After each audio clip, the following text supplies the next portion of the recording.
Hi, this is Munson with Munson Music. I'm going to talk about how you play a song called Nothing Lasts Forever by Midnight Red, and I'm kind of working off the acoustic version of this. And we're going to kind of end up cabling this on 3rd fret to match the recording, but we're going to walk through a couple things in reposition, and we're going to start off on a D major chord. And when you play D major, first finger goes to the G on the 2nd fret, second finger on the high E 2nd fret, and third finger on the B string 3rd fret. And if you strum the D string to the high E string, that sounds a D major chord, and it sounds really, really happy. Now around that D, actually there's this cool little bass line that kind of happens through the intro, where you can do open D, and then we go to 4th fret on the A string for a C sharp, and then we go to 2nd fret on the A for a B, and then open A, and then we go to 3rd fret on the low E for a G note, and then 2nd fret on the low E for an F sharp note, open E, and then open A. It's kind of that bass line that kind of gets supported initially by the D. And randomly you could kind of work the D major. And if you wanted to kind of follow that bass note for the C sharp, you could take the pinky and even add it in on the A string 4th fret for something called D slash C sharp, or a D major with a C sharp in the bass. Or you could make a change to an A major chord. When we play A major, first finger goes to the D string 2nd, second finger on the G 2nd, third finger on the B string 2nd. Party on the 2nd fret, man. If you strum all those together, that sounds an A major chord, and it sounds really happy. Now you may also want to think about kind of covering those 3 notes with the first finger, third finger on the A string 4th fret, and kind of strumming just the A string to the B string and kind of working that as kind of an A slash C sharp, or an A major with a C sharp in the bass. And then from there, that B note, we're going to kind of support with a B minor chord. You could do that as kind of a 2nd fret bar, 2nd finger on the B string 3rd, 3rd finger on the D 4th, pinky on the G 4th fret.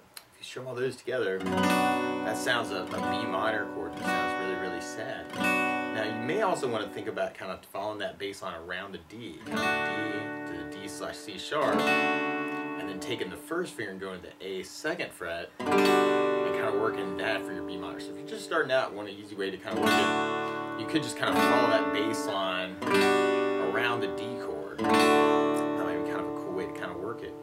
So that, or you could work that B minor change back to the A major chord, and then we'd be going to a G major chord. Normally you do this first finger on the A string 2nd, second finger on the low E 3rd, third finger on the high E 3rd. If you strum all those together, that sounds a G major chord and sounds really happy. Another way to play G that might make it a little bit easier getting from the D, we're doing 3rd finger on the B string 3rd, pinky on the high E 3rd, and that way 3rd finger can kind of stay in the same place for that. And then from the G, we'd be going to a D slash F sharp, or kind of our bass line's going down to 2nd fret on the low E. But you may want to kind of back that up with something called a D sus slash F sharp, where you do first finger on the low E 2nd, second finger on the G 2nd, and you might want to think about leaving 3rd and 4th down on the B and E. So that's a D sus slash F sharp. Or you may want to think about kind of lifting off the 3 and 4 and kind of working just the 2-finger idea too. And then from the D slash F sharp, we'll be going to an E minor chord. And when we play E minor, first finger goes to the A 2nd, second finger on the D 2nd. If you strum all those together, that sounds an E minor chord, and it sounds really, really sad. Now on the E minor, you may also want to think about adding in 3 on the B 3rd, pinky on the high E 3rd, making that an E minor 7. Especially if you're just starting out, it might be really cool to work it from the G to the D sus slash F sharp to the E minor 7. Kind of make that change a little bit easier for yourself.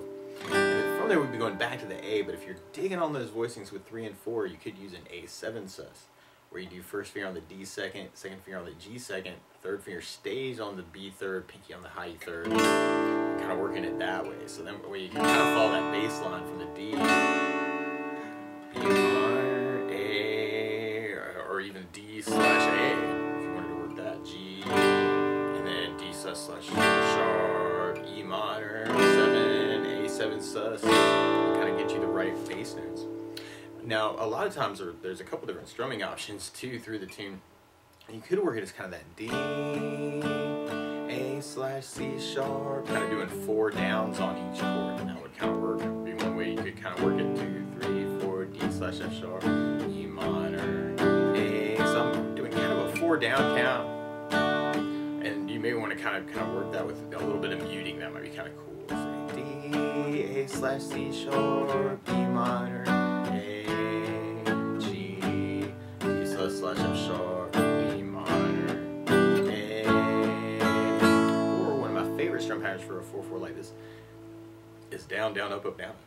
So you take the D and just try that a lot to warm up a little bit. You have down, up, down, down, down, up, down, up, down, down, up, down, up. So we could kind of work the chord progression that way, kind of D, up, down, up, A. Minor, down, up, down, up, A, down, up, down, up, G, down, up, down, D, sus, slash, F sharp, down, up, down, E minor, down, up, down, A, down, up, down, up. Or because that bass line's really, really important through the tune, you may want to think about using bass notes through the tune. So you could do the D with the D bass, and then the D slash C sharp would have the A bass, or the A slash C sharp would have the A for the bass. E minor would have the A for the bass. A would have the A for the bass. G would have low E for the bass. D sus slash F sharp would have low E for the bass. And the E minor would have the low E for the bass. And the A would have the A for the bass. So you can kind of try and follow that bass line with kind of your strumming, kind of D bass, A slash C sharp, B minor with an A bass, A with an A bass, G with low E bass, D slash F sharp with low E bass, E minor with low E bass, A with an A bass. Or what it really kind of sounds like in the recording is more of a fingerstyle idea. And if you're kind of interested in following that, your thumb becomes your bass player.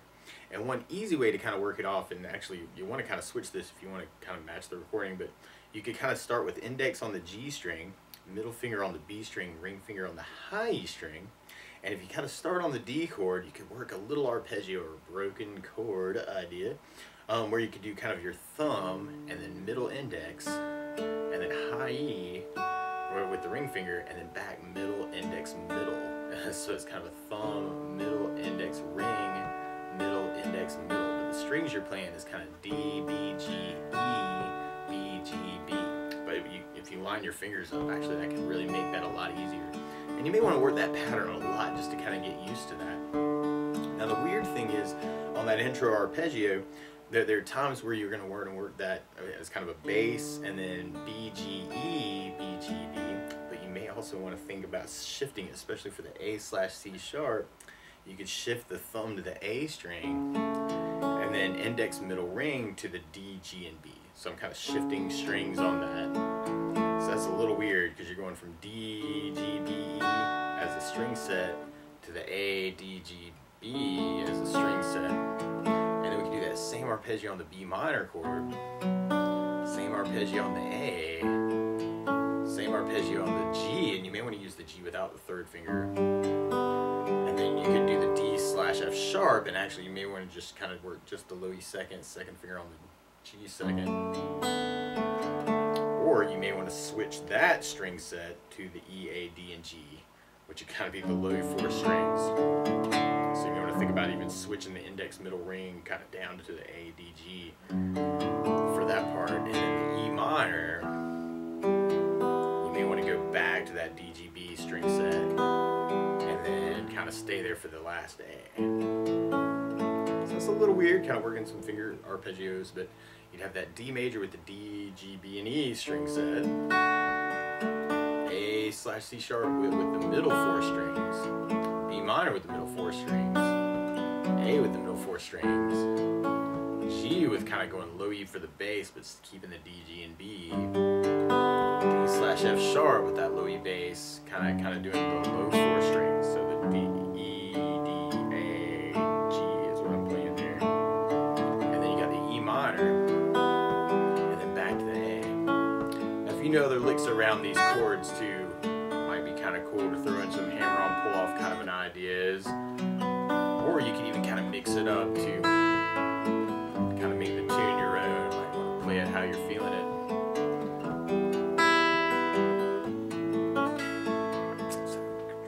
Play around with adding in a few licks too, and then from there, then we'd be going into our main chorus part, or bridge part actually. So where we start on the G major, but then we go to an F sharp major chord. And normally you do this as a 2nd fret bar, 2nd finger on the G 3rd fret, 3rd finger on the A 4th fret, pinky on the D 4th fret. That sounds like F sharp major chord, and it sounds really powerful. Now on that chord, you may also want to think about lifting off the pinky and making that an F sharp 7. Or another way to play F sharp 7 if you're just starting out, you can do 1st finger on the B 1st fret, 2nd finger on the G 3rd, 3rd finger on the D 4th fret. If you strum the D string to the high E string, that sounds an F sharp 7. And then we have kind of a quick B minor, A, and then G, and then there's this really quick hit from the G to a D sharp, or the G to the D/F sharp, or D/F sharp. And then we kind of end up on an E minor at the end, and then an A major, kind of at the very end as a tack. Now you could kind of work that as kind of that down idea, kind of G, F sharp, B minor with the 2 downs, A with 2 downs, G, 2, 3, 4, 5, 6, and then kind of do that G, D/F sharp, and then E minor, kind of an 8 count, A, 1, 2, 3, 4, 5, 6, 7, 8, so that's a little weird timing wise, right? G, F sharp, B minor, A, G, 2, 3, 4, 5, 6, G, D/F, E minor, A. Or if you were doing your down, down, up, you could do the G with kind of a down, down, up, F sharp with a down, down, up, B minor with a down, A with a down, G with the down, down, up, and then that last down, up, you could do the G, D/F sharp to lead into the E minor.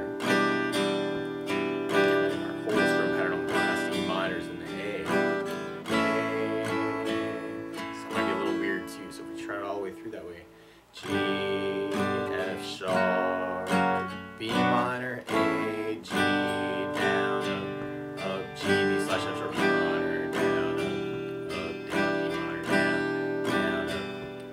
up, A. Or another strum pattern I would think about, what it really kind of feels like through that part, is something called a 16th note strum pattern. And what I mean by that is if you're tapping your foot to the beat, right now we're kind of dividing that beat into 2 parts with our down, down, up, down, up. 1, 2, 1, 2, 1, 2. That's called an 8th note. What a 16th note is where you divide that into 4 beats. 1, 2, 3, 4, or 4 counts. 3, 4, 1, 2, 3, 4 parts. And one of my favorite 16th note strum patterns is a long down, down, down, up, down, down, up, down. So you took the G and just kind of did a down for 4. 1, 2, 3, 4, 1, 2, 3, 4, 1, 2, 3, 4. That's what you're doing on the first beat. Then on the second beat, you're doing a down on 1, down on 3, up on 4. So you're going 1, 2, 3, 4, 1, 2, 3, 4, down, down, up, down, down, up. Then on the third beat, you're doing an up on 2, down on 3. So you're going 1, 2, 3, 4, 1, up, down, 1, up, down, 1, up, down. And then on the last beat, you're going down, up, right along with the 1, 2, 3, 4. So down, up, down, up, down, up, down, down, down. So all together, you got down, down, down, up, down, down, up, down, down, down, down, up, down, down, down, down, down, down, up, down, down, down. There's a little variation of that we'd actually use through the tune though. We can take the G and do the down, down, down, up, and then go to the F sharp with the down, down, down, up. And then you may want to do the B minor with a down, down, up, A with a down, down, up, and then hit the G almost with the whole pattern. G down, down, down, up, down, and then do the G with a down, D/F sharp on the up. our E minor with our whole pattern, and then our A with the whole pattern at the very end. This is a little weird through that chorus part. So we got the G, down, down, up, F sharp, down, down, up, D minor, A, G, down, down, up, down, G, slash F sharp, D minor, down, down, down, down, down, A, down, down, up, down, down. And then we'll basically be going back into kind of our main verse chorus with a little variation for our outro. Now the weird part is to play along with Midnight Red, instead of starting on an F major chord.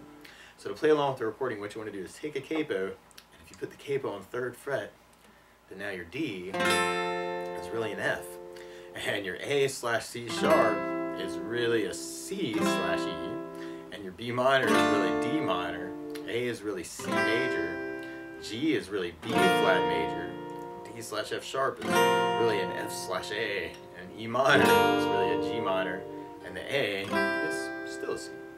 So we took it from the very beginning. You could kind of work that idea kind of through the intro as kind of that down count idea. E minor, A, G, D slash F sharp, E minor, A, or you do the down, down, up, down, up, D, and this would be a really, really fast pace. You maybe want to try just down, down, up, D, down, up, A, down, up, B minor, A, down, up, G, down, up, D slash F sharp, E minor, A, or you can add basses to that. Bass, down, up, A slash C sharp, down, up, B minor, down, up, A, down, up, G, down, up, D slash F sharp, down, up, E minor, down, up, A, down, up. So halftime thing, if seems really, really fast, to get that whole pattern in there. So you want to kind of play around with that too, depending on where your rhythm skill level is. So you may want to kind of play around with that, or the down, down, up, down, up if you're quick enough. Or we could do that arpeggio, which is what it really kind of sounds like. We got the D, and then the A slash C sharp, B minor, A, G, D slash F sharp, E minor, A, or you can mix that up with licks. So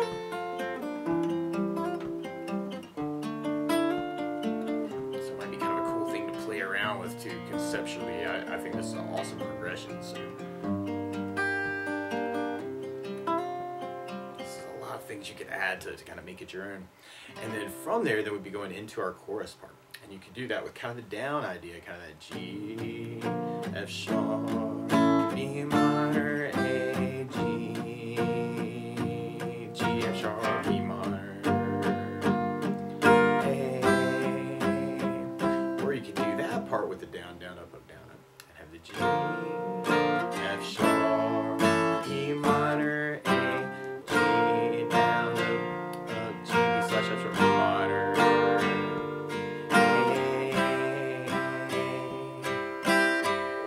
Kind of work that with the 16th idea.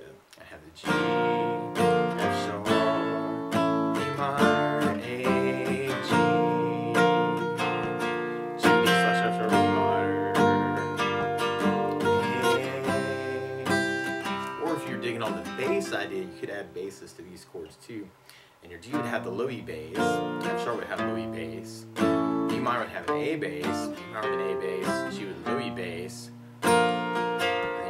Keep your hit to the E minor with low E bass, and then A. And actually, sometimes I even like kind of doing a bass down, down, up, a bass down, up. So if we tried that through that part, we'd have the G, F sharp, E minor, A, G, G, D slash F sharp, E minor.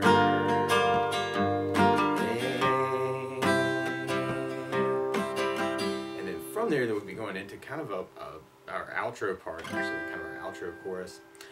So if we tried that with kind of keeping that same feel going, a lot of it kind of feels like we'd be halving things. So we'd have our D with a D bass, A slash C sharp with an A bass, B minor with an A bass, A with an A bass, G with a low E bass, and then a E minor low E bass. And we got our whole pattern on the A. And we kind of come back to the D and that D slash C sharp, A slash C sharp, B minor.